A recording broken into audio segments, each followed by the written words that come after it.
అందరికీ నమస్కారం. ఇక కథలోకి వెళితే, ఒక అబ్బాయికి పెళ్ళైందని తెలిసి కూడా తనకి దగ్గరవ్వాలని చూస్తున్నావంటే దాన్ని ప్రేమ అనరు, వ్యామోహం అంటారు. మీ అమ్మాయికి ఎలానో బుద్ధి లేదు. కనీసం మీకైనా బుద్ధుండాలి కదా. కూతురు ఇలాంటి పని చేస్తున్నందుకు 4 తగిలించి బుద్ధి చెప్పాల్సింది పోయి వెనకేసుకొని వస్తున్నారంటేనే అర్థమవుతుంది మీ నక్కబుద్ధి మీ కూతురికి వచ్చిందని. ఛీ, అసలు మనుషులేనా మీరు? ఇదేనా మీ సంస్కారం? పదునుగా వస్తున్న శివాని మాటలకి తల్లి కూతుర్లిద్దరికీ నోటి మాట రాలేదు. పార్వతికైతే పూజని కొట్టాలి అన్నంత కోపం వచ్చింది. చాలా ఎక్కువ మాట్లాడుతున్నావు శివాని, గట్టిగా అంది గౌరి. ఎక్కువ? ఇదింకా చాలా తక్కువ గౌరీ గారు. మీరు చేసిన పనికి నేనింకా చాలా సౌమ్యంగా మాట్లాడుతున్నాను. అదే మా అత్తమ్మ అయితే మీ ఇద్దరిని జుట్టు పట్టుకొని బయటకి ఇచ్చి చుట్టుపక్కల వాళ్ళు కూడా ఛీ అనేలా మీకు చివాట్లు పెట్టేది. అసలు నా మొగుడికి నువ్వు డ్రగ్ ఇవ్వాల్సిన అవసరం ఏంటి పూజ? గొంతు పెంచింది శివాని. ఎంతలా అంటే 100% ఉన్న ఆమె కోపం మరో 50% పెరిగిందనే చెప్పాలి. ఎంత ధైర్యం ఉంటే కూటికి గతిలేని దానివి నా కూతుర్ని అనడానికి నువ్వెవరు? ఏదైతే అదైందని తన విశ్వరూపం బయటపెట్టింది గౌరి. కూర్చున్న పార్వతి పైకి లేచింది. కోపంతో నోరు విప్పాలని చూసింది. కానీ శివాని ఆ ఛాన్స్ ఇవ్వలేదు. ఎవరు కూటికి గతిలేనిది? మీరా నేనా? ధీటుగా వచ్చింది శివాని మాట. ఏయ్, నోరు మూయండి. మా నాన్న నాకు దూరంగా ఉండవచ్చు, కానీ నాకేమీ తక్కువ కాకుండా పెంచారు. ఒకరి దగ్గర చేయి చాపకుండా ఉన్న దాంట్లోనే సర్దుకొని బ్రతకాలని నేర్పారు. ఇంకా జీవితంలో నా కూతురు సంతోషంగా ఉండాలని నన్ను రుద్రగారికి భార్యం చేసి గొప్ప జీవితాన్నిచ్చారు. మా నాన్న నా పేరున ఎన్ని ఆస్తిపాస్తులు సంపాదించినా మా వారు వాటిని కాదని నన్నే ఎంచుకున్నారు. కారణం మా ప్రేమ అలాంటిది. ఎవరు కూటికి గతిలేనిది? మీరు కూటికి గతిలేని వాళ్ళు. కూతురికి ఈ వయసులో బుద్ధి చెప్పి సరైన దారి పెట్టాల్సింది పోయి అసలు పరాయి మగడి దగ్గరే ఉండు, వాళ్ళ కాపురంలో నిప్పులు పోయి అని కూతురికి నూరిపోస్తున్నావు. అంటే డబ్బు కోసమే కదా? అంటే నువ్వు కూటికి. శివాని, కోపంగా అరిచింది గౌరి.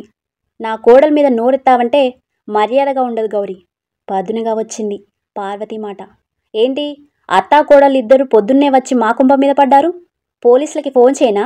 బెదిరించింది గౌరి. చేయి, మాకు అదే కావాలి గౌరీ.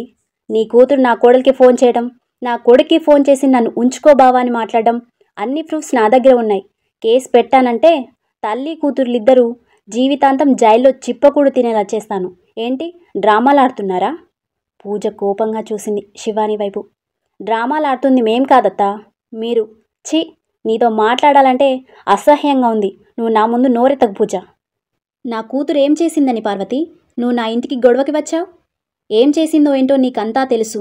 తెలిసి కూడా నాతో మొండిగా గొడవకి వస్తే మాత్రం వెనక ముందు ఆలోచించకుండా మీ ఇద్దరిని స్టేషన్లో పెడతాను. మీ అన్నయ్య గురించి నీకు బాగా తెలుసు. నువ్వు నీ కూతురు ఇంత నీచానికి దిగజారనని చెప్పానంటే చెల్లివి అన్న విషయం మర్చిపోయి నేనేం చేయాలో అదే చేస్తారు. మీకివ్వాల్సిన ఆస్తి అంతా ఇచ్చాం కదా. ఇకపై నా కోడలి కాపురంలో నిప్పులు పోయాలని చూస్తే మీరు అనుకున్నంత మంచిదాన్నైతే కాదు. శివాని కూటికి లేనిది కాదు. తను భూషణం గారి మనవరాలు, గౌతమ్ వర్మ ఇంటి కోడలు, రుద్రవర్మ భార్య. తను వర్మ ఇంటి కోడలు. వర్మ ఫ్యామిలీ జోలికి వస్తే ఊరుకునేదే లేదు అని చెప్పి శివాని చేతిని పట్టుకుని బయటకి నడిచి అంతలోనే ఆగింది. పూజ వైపు కోపంగా చూస్తూ, రుద్రగారంటే నాకు ప్రాణం. నా ప్రాణం జోలికి వస్తే చంపడానికి కూడా వెనకాడను. ఎంత మంచిగా ఉంటానో తేడా వస్తే అంతే నరకం చూపిస్తాను. రుద్రగారు నాకు మాత్రమే సొంతం. ఈ జన్మకే కాదు, ఎన్ని జన్మలకైనా ఆయనే నా భర్త. నీ ఫోన్ కానీ మెసేజ్ కానీ మా ఆయన ఫోన్కి వచ్చిందా? ఈసారికి మాటలతోనే సరిపెడుతున్నాను. నెక్స్ట్ టైం వచ్చినప్పుడు చేతలతో శివాని అంటే ఏంటో చూపిస్తాను అని పూజకి గట్టిగా వార్నింగ్ ఇచ్చి అక్కడి నుంచి వెళ్ళారు.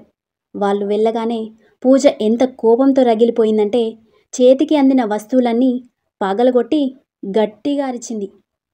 పూజ, పూజ, కంగారుగా వచ్చింది గౌరి.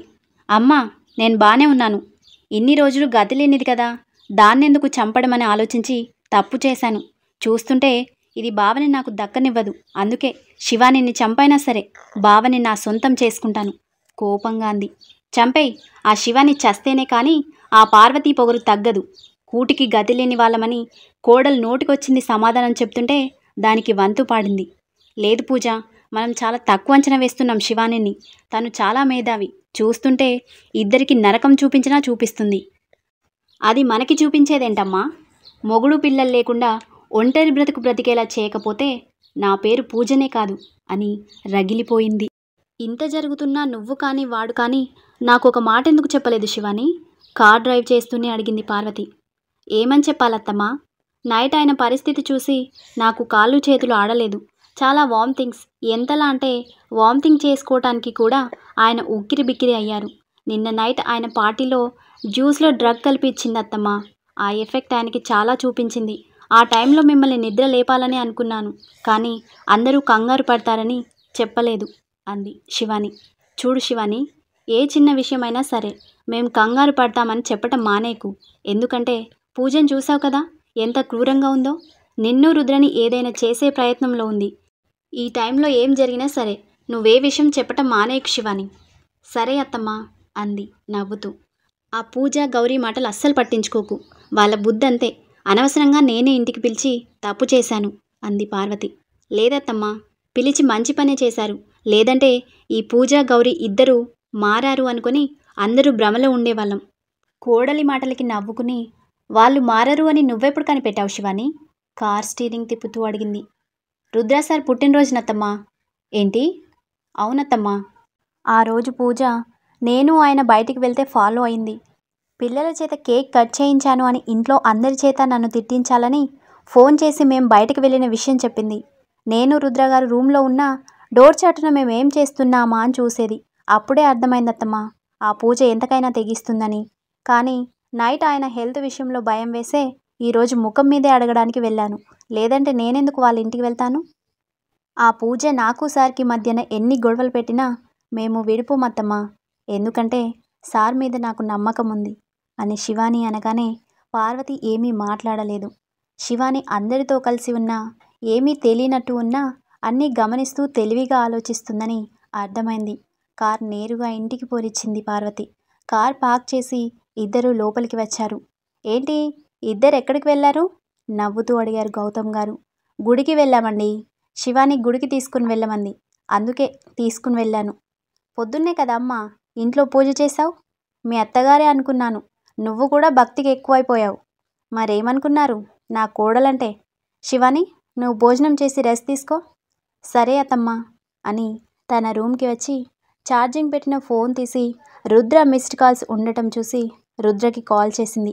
హలో రుద్ర గారు. పిచ్చి, ఫోన్ లిఫ్ట్ చేయవే. ఎన్నిసార్లు కాల్ చేయాలి నీకు? దాదాపు అరుస్తూ అన్నాడు. ఏమండి, నేను అత్తమ్మ బయటికి వెళ్ళామండి. ఆ కంగారులో ఫోన్ తీసుకుని వెళ్ళటం మర్చిపోయాను. మర్చిపోతావు, నేనంటేనే లెక్కలేదు నీకు. హ్యాండ్ వాష్ చేసుకుని చైర్లో కూర్చున్నాడు. ఏంటండి అలా మాట్లాడతారు? మీరంటే లెక్కలేదని ఎవరన్నారు? మరి భర్త భోజనం చేశారో లేదో అడిగి తెలుసుకోవాలన్న జ్ఞానం కూడా లేదు నీకు. హలో బాబు, ఏదో పని మీద ఫోన్ చేయలేదు, ఆ మాత్రం దానికి అంత మాట అంటారా? అనకేం చేయాలి మరి? తిన్నారా శ్రీవారు? ఎంతో ప్రేమగా అడిగింది. ఇప్పుడే బాక్స్ ఓపెన్ చేశాను. ఏంటి, గారెలు, పులిహోర, బూరెలు, పరమాన్నం, ఇన్ని ఐటమ్స్ పెట్టావు? నేను మనిషిని శివాని, అందుకే పెట్టాను. మార్నింగ్ పూజ చేసుకున్నాం కదండి, ప్రసాదం కోసమని అవన్నీ చేశాను. ఏ ఒక్కటి వదలకుండా అన్నీ తినాలి మీరు, సరేనా? సరే, నువ్వు కూడా తిను, టైం అవుతుంది కదా అని శివానీతో మాట్లాడి ఫోన్ కట్ చేశాడు. ఫోన్ పక్కన పెట్టి ఫ్రెష్ అయి కాటన్ డ్రెస్ వేసుకుని భోజనం చేసి వచ్చి పడుకుంది శివాని. మరుసటి రోజు కంటే ముందుగానే ఆఫీస్ నుంచి వచ్చాడు రుద్ర. ఇంట్లో అందరూ ఫంక్షన్కి వెళ్ళారు. శివాని ఒక్కతే రుద్ర కోసం తన కోసం వంట చేసుకుని హాల్లో అతని కోసం వెయిట్ చేస్తూ కూర్చుంది. రుద్ర రాగానే, ఏంటండి తొందరగా వస్తానని చెప్పి ఇంత లేట్ చేశారు? హలో మేడం గారు, కాస్త టైం చూడండి. రోజు కంటే ఈరోజు ఎర్లీగానే వచ్చాను. కోట్ విప్పి సోఫాలో పెట్టి కూర్చున్నాడు. వాటర్ తాగండి, ఈలోపు కాఫీ తీసుకుని వస్తాను అని రుద్ర చేతికి వాటర్ బాటిల్ ఇచ్చి కిచెన్ రూమ్కి వెళ్ళింది. వాటర్ తాగి సోఫా వెనక్కి వాలాడు. వేడి వేడి కాఫీ అతని ఎదురుగా పెట్టి, శ్రీవారు కాఫీ తాగండి. థ్యాంక్ యూ శివ అని కప్ తీసుకుని, అందరూ ఫంక్షన్కి వెళ్ళారా? అవునండి, మార్నింగ్ వస్తామని చెప్పారు. రేపు కాస్త తొందరగా టైంకి లేవండి. ఎందుకు? సండే కదా, బయటికి వెళ్దాం. సరే అని కాఫీ తాగి తన రూమ్కి వెళ్ళాడు. అతని వెనకే వెళ్ళింది శివాని. డ్రెస్సింగ్ రూమ్కి వెళ్ళి అతని బట్టలు తీస్తుండగా వెనక నుంచి ఆమెని గట్టిగా హత్తుకున్నాడు రుద్ర. రుద్రగారు, ఏం చేస్తున్నారు? ష్, అరవకే బాబు, ఏదో ముద్దొస్తున్నావు కదా అని పట్టుకున్నాను. అది కూడా తప్పేనా? ఆమె మెడవంపుల్లో మత్తుగా గాలి వదిలాడు. ఉక్కిరి బిక్కిరి అయ్యింది శివాని. అబ్బా! ఏంటండి, స్నానం చేయరా? అతని వైపుకు తిరిగింది. చేస్తాను అంటూ ఆమెని దగ్గరికి తీసుకొని, ఎప్పుడు చూసినా పని పని పని, కాస్త నన్ను కూడా చూసుకో గారాబం చేశాడు. ఇప్పుడు మీకేం తక్కువ చేశాను? రుద్ర మెడ చుట్టూ చేతులు వేసింది. చాలా అంటే చాలా తక్కువ చేశావు. చెప్పాలంటే ఈరోజు అన్నీ వడ్డీతో సహా లెక్క తీర్చుకుంటాను. వడ్డీ ఏంటండి? ఏమీ అర్థం కాక అడిగింది. చెప్తాను అంటూనే ఆమె పెదవుల్ని అందుకుని దగ్గరికి తీసుకున్నాడు. అబ్బా రుద్రగారు! కోపంగా అరిచింది. అప్పటికే ఆమె పెదవులకి గాయం చేశాడు రుద్ర. మాటలు లేవు అంటూనే తన ముద్దుని కొనసాగించాడు. ఊపిరాడక రుద్రని వెనక్కి నెట్టింది శివాని. నవ్వుతూ కన్ను కొట్టి, ఓయ్, నీకు నచ్చలేదా? కొంటెగా అడిగాడు. ఏంటండి మీరు? కోపంగా చూసింది. కానీ ఆమె దాచుకున్న సిగ్గు మాత్రం ఎంతకీ దాగటం లేదు. ఆమె 2 బుగ్గలు కెంపులుగా మారాయి. శివా! ప్రేమగా పిలిచాడు. ముందు స్నానం చేసి రండి. రుద్ర ముందుకు వచ్చి అంది. పద, ఇద్దరం కలిసి చేయొచ్చు. ఆమె మెడ చుట్టూ చేతులు వేసి అన్నాడు. ఏంటండి, నిజంగానే సిగ్గులేదు మీకు? తలని దించుకుని నవ్వుకుంది. అవును, నిజంగానే సిగ్గులేదు అంటూ షర్ట్ బటన్స్ విప్పాడు. తల దించుకునే ఉంది శివాని. ఆమె నడుము దగ్గర చేయి వేసి చెవిలో ఏదో చెప్పాడు. సిగ్గుతో తల కొట్టుకుని రుద్ర చెంపపై చిన్నగా కొట్టింది. ఊరుకుంటున్నాను కదా అని మీరు చాలా ఎక్కువ చేస్తున్నారు. చంపేస్తాను. అయితే చంపు అంటూ ఆమెని 2 చేతులతో ఎత్తుకున్నాడు. రుద్రగారు, ఏం చేస్తున్నారు? ఏం చేస్తానో నీకు తెలీదా? లేదంటే తెలిసి కూడా తెలియనట్టు అడుగుతున్నావా? ఇప్పుడు ఎందుకండి ఇవన్నీ? ఇప్పుడు కాకపోతే ఇంకెప్పుడు? మంచి రోజు ముహూర్తం అంటే నా వల్ల కాదమ్మా. ఇప్పటికే నన్ను చాలా పస్తులు పెట్టావు అంటూ శివానీని బెడ్ మీదకి చేర్చి ఆమె మీదకి చేరాడు. సిగ్గుతో మొగ్గలైంది శివాని. అంగీకారంగా ఆమె పెదవుల్ని అందించింది. లేలేత ఆమె ఎర్రని పెదవుల్ని రుచి చూస్తూ ఆమెని తనలో ఐక్యం చేసుకున్నాడు రుద్ర. అతని ప్రేమకి పరవశించిపోయింది శివాని. అతను చేస్తున్న మధుర గాయాల్ని అనుభవిస్తూనే రుద్రపై ఉన్న ప్రేమని తను చూపించింది. ఇరువురు ఏకమై తమ బంధాన్ని మరింత బలపరుచుకుని ఒకరిపై ఒకరు ప్రేమని పంచుకున్నారు. ఇంకా ఫ్రెష్ అయ్యి బయటికి వచ్చాడు రుద్ర. హెయిర్ తుడుచుకుంటూ బెడ్ కేసి చూశాడు. ఒంటి నిండా దుప్పటి కప్పుకొని బెడ్కి ఆనుకుని కూనీపాట్లు పడుతుంది. ఆమెను అలా చూడగానే నవ్వొచ్చింది రుద్రకి. నైట్ వేర్ బట్టలు వేసుకుని కిచెన్ రూమ్కి వచ్చాడు. వండిన ఐటమ్స్ అన్నీ అలానే ఉన్నాయి. అయ్యో, నా కోసం తినకుండా వెయిట్ చేస్తూ ఉంది. రాగానే చెప్పింది ఆకలిగా ఉందండి అని. కానీ నేనే వినలేదు. మనసులోనే నొచ్చుకుని ప్లేట్ నిండా ఫుడ్ పెట్టి వాటర్ బాటిల్ తీసుకుని రూమ్కి వచ్చాడు. బెడ్కి ఆనుకుని పడుకుంది శివాని. ఆ లైట్ వెలుతురులో ఆమె ముఖాన్ని చూడగానే బాధపడ్డాడు రుద్ర. అతను చేసిన పనికి ఆమె ముఖమంతా కందిపోయింది. పెదవుల దగ్గర గాయాలు, మెడ దగ్గర అతను చేసిన తీపి గుర్తులు చూసి బాధపడ్డాడు. శివ! ఆర్తిగా పిలిచాడు. మెల్లిగా కళ్ళు తెరిచింది శివాని. కాస్త భోజనం చేయరా? అమ్మో, నాకిప్పుడు ఏమీ వద్దండి. తల అడ్డంగా ఊపింది. చాలా నీరసంగా ఉన్నావు, తినమ్మా అని ఆమె దగ్గర కూర్చొని భోజనం తినిపించాడు. ఏమండి, ఏంటండి, ఒళ్ళంతా నొప్పులుగా ఉన్నాయి. ఆ మాటకి నవ్వొచ్చింది రుద్రకి. అలానే ఉంటుంది కానీ టాబ్లెట్స్ ఇస్తాను, రెస్ట్ తీసుకో అంటూ బుద్ధిగా తలూపి, అంతా నాకే తినిపిస్తున్నారు, మీరు తినండి. తింటాను కానీ ముందు నువ్వు తిను అని ఆమెకి కడుపు నిండా భోజనం పెట్టి వాటర్ పట్టించి నీట్గా మూతి తుడిచి తను భోజనం చేసి కిందకి వచ్చాడు. బెడ్కి ఆనుకుని ఎదురుగా ఉన్న మిర్రర్ వైపు చూసుకుంది శివాని. ఏదో తెలియని సిగ్గు. రుద్ర చేసిన పని తలుచుకుని తనలో తానే నవ్వుకుంది. కిచెన్ రూమ్కి వచ్చిన రుద్ర ఆమె కోసం పాలు కాచి లైట్గా షుగర్తో పాటు హార్లిక్స్ పాలు కలిపాడు. శివానికి హార్లిక్స్ పాలంటే ఇష్టమని పాల గ్లాస్ తీసుకుని రూమ్కి వచ్చాడు. అప్పుడే నడుం వాలుద్దామని చూసిన శివాని రుద్ర పాల గ్లాస్తో రావడం చూసి ఆశ్చర్యపోయింది. పాలు కావాలని అడిగితే నేనే తెచ్చేదాన్ని కదా, మీరెందుకండి కిందకి వెళ్ళారు? ష్ అంటూ డోర్ క్లోజ్ చేసి ఆమెకి టాబ్లెట్స్ ఇచ్చాడు. వేసుకుని రుద్ర ఇచ్చిన పాలు తాగింది. ఆమె మూతికి అంటుకున్న పాల నురగ తుడిచి, ఇప్పుడు పడుకో. అది బట్టలు. ష్ ఇంకా ఎందుకే నా దగ్గర సిగ్గు? పోండి అని సిగ్గుతో బెడ్షీట్తో పాటు వాష్రూమ్కి వెళ్ళింది శివాని. తనలో తానే నవ్వుకున్నాడు రుద్ర. స్నానం చేసి కాటన్ బట్టలు వేసుకుని బెడ్ మీద పడుకుంది. ఆమెను అంటి పెట్టుకొని రుద్ర కూడా పడుకున్నాడు. కానీ నిద్ర రావటం లేదు. మరోసారి శివానిని సొంతం చేసుకుని ఆ రేయంతా శివానికి ప్రేమని పంచుతూనే ఉన్నాడు. ఇక ఉదయం 7 అయినా మెలకువ రాలేదు శివానికి. సూర్యకిరణాలు ఆమె చెంపల్ని తాకి ముద్దాడగానే మెల్లిగా కళ్ళు తెరిచింది. ఇంకా నిద్రపోవాలి అని ఉన్న టైం చూడగానే షాక్ అయ్యి ఇంట్లో వాళ్ళందరూ వచ్చే టైం అయిందని తనని అంటిపెట్టుకుని పడుకున్న రుద్రని సరిగా పడుకోబెట్టి టవల్ తీసుకొని వాష్రూమ్కి వెళ్ళి తలస్నానం చేసి చీర కట్టుకొని రెడీ అయ్యి బయటకి వచ్చింది. బయట వాకిట్లో ముగ్గు ఉండటం చూసి అత్తమ్మ వాళ్ళు తెల్లవారుజామున వచ్చి ఉంటారని అర్థమై కిచెన్ రూమ్కి వచ్చింది. ఏంటమ్మగారు ఈరోజు లేటుగా లేచారు? గిన్నెలు కడుగుతూ అడిగింది సారా. మెలకువ రాలేదు సారా. ఎప్పుడొచ్చారు మీరు? తెల్లవారుజామున 4 గంటలకమ్మా. నేను ఇప్పుడే లేచి అన్ని పనులు చేశాను. సరే కాఫీ పెట్టనా?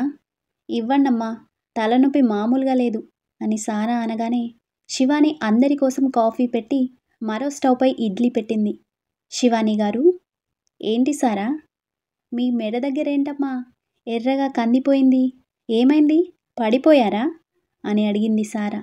ఆ మాటకి శివాని బుగ్గల్లో సిగ్గుతో పాటు నవ్వు వచ్చినా పైకి మాత్రం మామూలుగానే ఉండి, అది వేడినీళ్ళు ఒక్కసారిగా వేసుకున్నాను సారా, అంతే అని సారాకి కాఫీ కలిపి ఇచ్చింది. మరి మీ పెదవేంటమ్మా అలా వాచింది? ఆరాలు తీసింది సారా. నువ్వు కాఫీ తాగుతావా లేదంటే ప్రశ్నలు వేసి నన్ను విసిగిస్తున్నావని అత్తమ్మతో చెప్పనా? బెదిరించింది.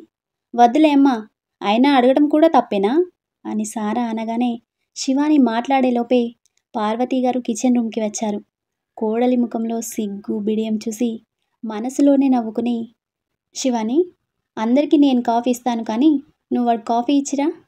సరే అత్తమ్మా అని కాఫీ కప్తో బయటికి వెళ్ళగానే సారా పార్వతి ఇద్దరూ ఒకటే నవ్వు. అమ్మగారు, మీరు వేసిన ప్లాన్ సక్సెస్ అయింది. చూసారా మీ కోడలి గారి ముఖం ఎలా వెలిగిపోతుందో? పైగా ఆ ముఖంలో సిగ్గు చూస్తేనే అర్థమవుతుంది. పాపం శివాని అమ్మ రాత్రంతా నిద్రలేదనుకుంటాను. నవ్వు ఆపుకుంటూ అన్న సారా మాటలకి పార్వతీ గారు చిరుకోపంగా చూశారు. నీకు ఈ మధ్యన నోరు బాగా ఎక్కువైందే అంటూ సారా నెత్తిన ఒక మొట్టికాయ వేశారు. ఆ దేవుడి దయ వల్ల ఇద్దరూ సంతోషంగా ఉన్నారు. ఆ పూజనే ఏదన్నా చేస్తుందేమో అని భయంగా ఉందమ్మా. ఏం చేస్తుంది సారా? అంతవరకు వస్తే నేను ఊరుకుంటానా? నా కొడుకు కోడలు జోలికొస్తే దాన్ని అస్సలు వదిలిపెట్టను. అయినా శివాని ఏమీ తెలివి తక్కువది కాదు సారా. రుద్ర జోలికి ఏమాత్రం పూజ వచ్చినా నిజంగానే చంపేస్తుంది. అందులో అయితే డౌటే లేదు అని ఇద్దరూ మాట్లాడుకొని తమ పనులు చూసుకున్నారు. ఇంకా కాఫీ కప్ తీసుకుని తన రూమ్కి వచ్చింది శివాని. బెడ్ మీద ఆదమర్చి నిద్రపోతున్న రుద్రని చూడగానే ఈయన ఇంకా లేవలేదా అనుకుని, రుద్రాగారు ప్లీజ్ శివాని, గంట వరకు నన్ను డిస్టర్బ్ చేయకు అంటూ అటువైపుకి తిరిగాడు. రాత్రంతా నన్ను డిస్టర్బ్ చేసినప్పుడో కోపంగా అంది శివాని. అటువైపుకి తిరిగి పడుకున్న రుద్ర శివాని మాటలకి తనలో తానే నవ్వుకున్నాడు. నా ఇష్టం, నేనెలా అయినా డిస్టర్బ్ చేస్తాను, మరి నువ్వెందుకు డిస్టర్బ్ అయ్యావు అంటూ ఆమె వైపుకి తిరిగాడు. చిరుకోపంగా చూసి, నేనేమీ కావాలని డిస్టర్బ్ అవ్వలేదు, అంతా మీరే చేశారు. ముందు కాఫీ తాగండి, చల్లారిపోతుంది. ఏంటి పొద్దున్నే నా మీద కోపంగా ఉన్నావు? ఆమె చేతిని పట్టుకొని దగ్గరికి తీసుకున్నాడు. పొద్దున్నే ఇలాంటివేమీ వద్దు, నాకు కిచెన్ రూమ్లో చాలా పనుంది. మీరు కాఫీ తాగి ఫ్రెష్ అయ్యండి. ఎక్కడైతే రుద్ర ఏమన్నా చేస్తాడని భయం వేసి, అబ్బా పొద్దున్నే నేనేం చేయను కానీ కాఫీ తాగవా ప్రేమగా అడిగాడు. లేదు, తలని అడ్డంగా ఊపింది. ఆమె నడుము దగ్గర చేయి వేసి దగ్గరికి తీసుకుని నాభిపై చుంబించాడు. రుద్రగారు చిరుకోపంగా చూసింది. ఏం చేయను అంటూ సాసర్లో కాఫీ పోసి ఆమెకి ఇచ్చాడు. అతని పక్కన కూర్చుని తాగింది. ఏంటి శివ అలా ఉన్నావు? మరెలా ఉండాలి? కింద సారా ఇవన్నీ ఏంటి అని అడుగుతుంది. తనకి నేను ఎలా సమాధానం చెప్పాలి? మీరు చేసిన పనికి కిందకి వెళ్ళాలంటేనే సిగ్గుగా ఉందండి. కావాలంటే చూడండి అని అతను చేసిన గాయాలు చూపించింది. సారీ శివ, మీ సారీ ఏమీ నాకొద్దు. స్నానం చేసి రండి, టిఫిన్ పెడతాను అని కాఫీ కప్ తీసుకుని శివాని కిందికి వెళ్ళగానే రుద్ర తనలో తానే నవ్వుకున్నాడు. ఇక కట్ చేస్తే శివాని పార్వతి గొడవ పెట్టుకుని వెళ్ళిన దగ్గర నుంచి పూజ ఒంటరిగా రూమ్లోనే ఉంది. పైగా ఏమీ తినకుండా నిన్నటి నుంచి గదిలో ఉండేసరికి గౌరికి భయం వేసింది. కాఫీ కప్తో పూజ రూమ్కి వచ్చింది. బెడ్ మీద కూర్చుని దీర్ఘంగా ఆలోచిస్తుంది పూజ. పూజ తల్లి పిలుపుకి ఆలోచనలన్నీ పక్కన పెట్టింది. చెప్పమ్మా. అయిందేదో అయింది కదా, ఎందుకు ఇంకా జరిగిపోయిన గొడవ గురించి ఆలోచిస్తున్నావు? కూతురు పక్కన కూర్చుని అంది గౌరి. నేను ఆలోచిస్తుంది శివాని రుద్రుల కోసం కాదమ్మా, నా కోసం. నీకోసమా? అవునమ్మా, ఏదన్నా మంచి సంబంధం చూసి నాకు పెళ్లి చేయమ్మా. పూజ మాటలకి గౌరీ విస్తుపోయి చూసింది. ఏంటమ్మా అలా చూస్తున్నావు? గౌరీ చేతిలో కాఫీ కప్ తీసుకుంటూ అంది. నువ్వు మాట్లాడుతుంది పెళ్లి కోసమేనా? అవును, నా పెళ్లి కోసమే నేను మాట్లాడుతున్నాను. ఏ, నాకు పెళ్లి చేయవా? కాఫీ సిప్ చేస్తూ అంది. పూజ, నువ్వు బాగానే ఉన్నావు కదా? ఎందుకో కూతురు మాటలు నమ్మాలని అనిపించడం లేదు గౌరికి. అమ్మా, నేను బాగానే ఉన్నాను. నిజంగానే నేనే మాట్లాడుతున్నాను. ఇది కల కాదు, నిజం నిజం. నువ్వు నాకు పెళ్లి చేయమా. మంచి సంబంధం చూడు, సరేనా? ప్రతి మాట వత్తు పలుకుతూ మరీ చెప్పింది. కూతురు మాటలకి ఆనందపడదామన్నా పూజ ముఖం చూస్తేనే భయం వేసింది గౌరికి. ఖాళీ అయిన కప్ తీసుకుని బయటకు వచ్చి కూర్చుంది. ఏంటి పెళ్ళంటుంది? తను ఇంకా రుద్రని మర్చిపోలేదు కదా, సడన్గా పెళ్ళంటుందేంటి? అసలు ఏం చేస్తుంది ఇది అనుకుని తనలో తానే ఆలోచనలో పడింది. ఇంకా కట్ చేస్తే టిఫిన్ చేసి తమ రూమ్కి వచ్చారు రుద్ర శివాని. శివాని, ఏంటండి బయటికి వెళ్దామన్నావు కదా, వెళ్దామా? సోఫాలో కూర్చుంటూ అడిగాడు. ఇప్పుడు ఎక్కడికి రాలేనండి, ప్లీజ్ రెస్ట్ తీసుకుంటాను. సరే, నువ్వు పడుకో, నేను ఆఫీస్ వర్క్ చేసుకుంటాను అని రుద్ర తన ల్యాప్టాప్ తీసుకుని బయట లాన్లోకి వెళ్ళాడు. రూమ్లో ఉంటే శివానిని ఇబ్బంది పెట్టాల్సి వస్తుందని. నైట్ అంతా నిద్ర లేకపోవటంతో తొందరగానే పడుకుంది శివాని. ఇంకా రుద్ర సీరియస్గా వర్క్ చేస్తున్నాడు, కానీ అతని మనసులో లేదు. ఏదో తెలియని గుబులు మనసుకి చుట్టేసింది. వర్క్ చేసే ఇంట్రెస్ట్ లేక తన రూమ్కి వచ్చాడు. బెడ్ మీద ఆదమర్చి నిద్రపోతున్న శివానిని ఆలోచిస్తూ ఆమె పక్కన పడుకున్నాడు. కానీ ఎంతకీ నిద్ర పట్టడం లేదు. మెల్లిగా అలా కనురెప్పలు వాల్చాడు. పావు గంటకి రుద్రకి వంటి నిండా చెమటలు పట్టేసింది. అతని కాళ్ళు చేతుల్లో నుంచి తెలియని వణుకు మొదలైంది. శివ, శివ గాబరాగా పిలుస్తున్నాడు. కానీ అతని నోటి మాట పెదవుల్ని దాటి బయటకి రావటం లేదు. భయంకరమైన కల రావటంతో ఒక్కసారిగా ఉలిక్కిపడి లేచాడు. ఒంటి నిండా చెమట పట్టేసి ఊపిరి పీల్చుకుని శివాని కేసి చూశాడు. ఆదమర్చి నిద్రపోతుంది. ఇదేంటి ఇలాంటి కల వచ్చింది అనుకుని టేబుల్ మీద ఉన్న వాటర్ తాగి బెడ్కి ఆనుకుని వచ్చిన కల గురించే ఆలోచిస్తూ శివానిని మరింతగా తన దగ్గరికి తీసుకుని పడుకున్నాడు.